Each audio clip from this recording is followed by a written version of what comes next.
আল্লাহ তাআলা এই পৃথিবীতে লক্ষাধিক নবী রাসূল প্রেরণ করেছেন। এর মধ্যে একজন জলিলুল কদর পয়গম্বর হলেন পয়গম্বর মূসা আলাইহিস সালাম। মূসা আলাইহিস সালাম সম্পর্কে পবিত্র কোরআনুল কারীম সহ সমস্ত আসমানি গ্রন্থগুলোতে আলোচনা পাওয়া যায়। বিশেষ করে কোরআনুল কারীমে ১৩৬ বার আল্লাহ তাআলা মূসা আলাইহিস সালামকে নিয়ে আলোচনা করেছেন। মূসা শব্দটা ইব্রানি ভাষায় নসরুল বাড়িতে, বুখারীর ব্যাখ্যা গ্রন্থ নসরুল বাড়িতে পাওয়া যায়। মু অর্থ হইল পানি, সা অর্থ হইল লাকড়ির টুকরা। অর্থাৎ মূসা আলাইহিস সালামকে একটা বক্সের মধ্যে রেখে সাগরে ফেলে দেওয়া হয়েছিল। এজন্য এই পানির মধ্যে যে বক্স বা একটা বাক্স, এটার মধ্যে ছিলেন মূসা আলাইহিস সালাম, তাই ওনাকে মূসা বলা হয়, এটা ইব্রানি ভাষায়। মূসা আলাইহিস সালামের বাবার নাম ছিল ইমরান। মূসা আলাইহিস সালামের মায়ের নাম ছিল ইয়ারহাত অথবা ইয়াকাবাত।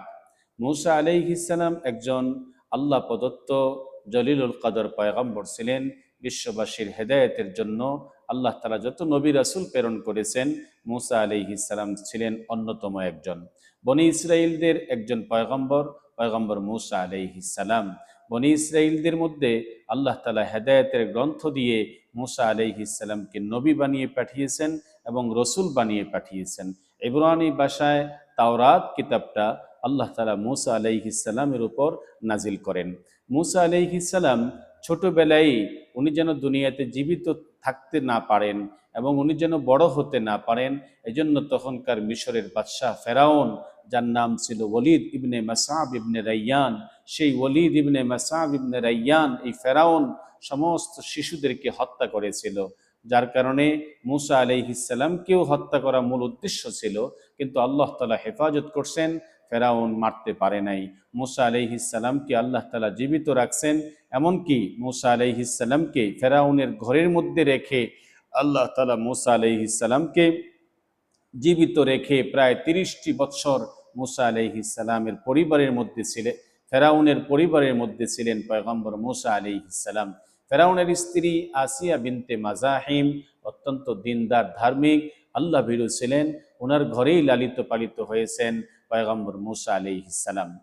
কিছুদিন পরেই একটা দুর্ঘটনার কারণে মূসা আলাইহিস সালাম একটা কিপ্তিকে হত্যা করার অপরাধে, এ ধরনের একটা ফাওয়াকাযাহু মূসা ফাকাযা আলাইহি, মূসা আলাইহিস সালাম সেখান থেকে চলে যান মাদাইনে।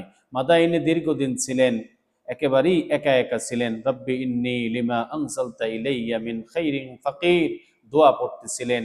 যাক, শুআইব আলাইহিস সালাতু ওয়াস সালামের মেয়ে সাফুরা অন্যান্য মেয়েদেরকে অনেক সহযোগিতা করার পরপর মাদিয়ানে পৌঁছে যান এবং শুআইব আলাইহিস সালামের মেয়ে সাফুরাকে বিয়ে করেন পয়গম্বর মূসা আলাইহিস সালাম। পরবর্তীতে উনি এভাবে সন্তান সহ, স্ত্রী সহ, সম্পদ সহ উনি আবার উনার মিশরের দিকে ফিরে আসেন। তখনই নবুয়তি পান এবং আল্লাহ তাআলা মূসা আলাইহিস সালামকে বলেন, ইযহাব ইলা ফিরআউন ইন্নাহু তাগা। মূসা আলাইহিস সালামকে বলেন, তুমি ফিরআউনের কাছে দাওয়াত নিয়ে যাও, সে পথভ্রষ্ট হয়ে গেছে। মূসা আলাইহিস সালামের সাথে আল্লাহ তাআলা হারুন আলাইহিস সালামকে সহযোগী হিসেবে দিলেন। উভয়ই ফেরাউনের কাছে দাওয়াত নিয়ে গেলেন। পরবর্তীতে ফেরাউন তার তার রাজ পরিবারের জাদুকরদের সাথে মূসা আলাইহিস সালামের অনেক অনেক মুআজিজা, অলৌকিক জিনিসগুলো প্রকাশ পেয়েছে, যার কথা কোরআনে পাওয়া যায়। আল্লাহ তাআলা নবীদেরকে অনেক অনেক মুআজিজা দিয়েছেন। মূসা আলাইহিস সালামের হাতে লাঠি সাপে পরিণত করেছেন, পাথর থেকে পানির ঝর্ণা বের করছেন, সাগরে লাঠি দিয়ে আঘাত করায় রাস্তায় পরিণত করেছেন, ময়দানে তিহে বনি ইসরাইলকে ৪০ বৎসর মান আর সালওয়া আল্লাহ পাকের পক্ষ থেকে জান্নাতি খাবার তাদেরকে খাওয়াইয়েছেন।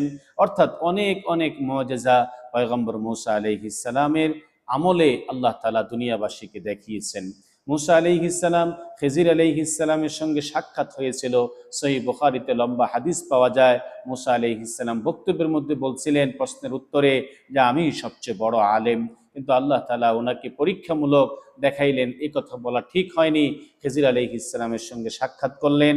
লম্বা লম্বা 3টা ঘটনা ঘটলো, যে আলোচনা সূরা কাহাফের মধ্যে পাওয়া যায়।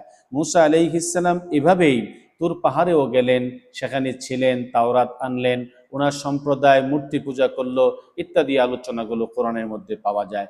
সর্বশেষ পয়গম্বর বিশ্ব নবী মুহাম্মদ সাল্লাল্লাহু আলাইহি সাল্লাম বলেন, আবু সাঈদ খুদরি থেকে যেরকম হাদিসের বর্ণনা, আল্লাহর রসুল বলেন যে শোনো, সমস্ত নবীগণের উপর আমাকে শ্রেষ্ঠত্ব দিও না।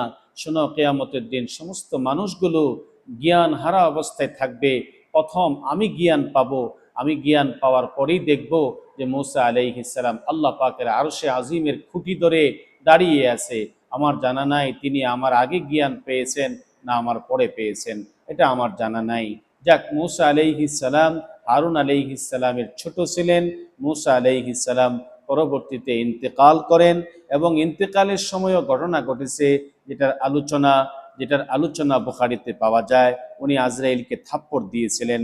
যাক, আল্লাহ পাক রব্বুল আলামিন নবীদের আলোচনা শুনে জ্ঞান অর্জন করার তৌফিক আমাদেরকে দান করেন।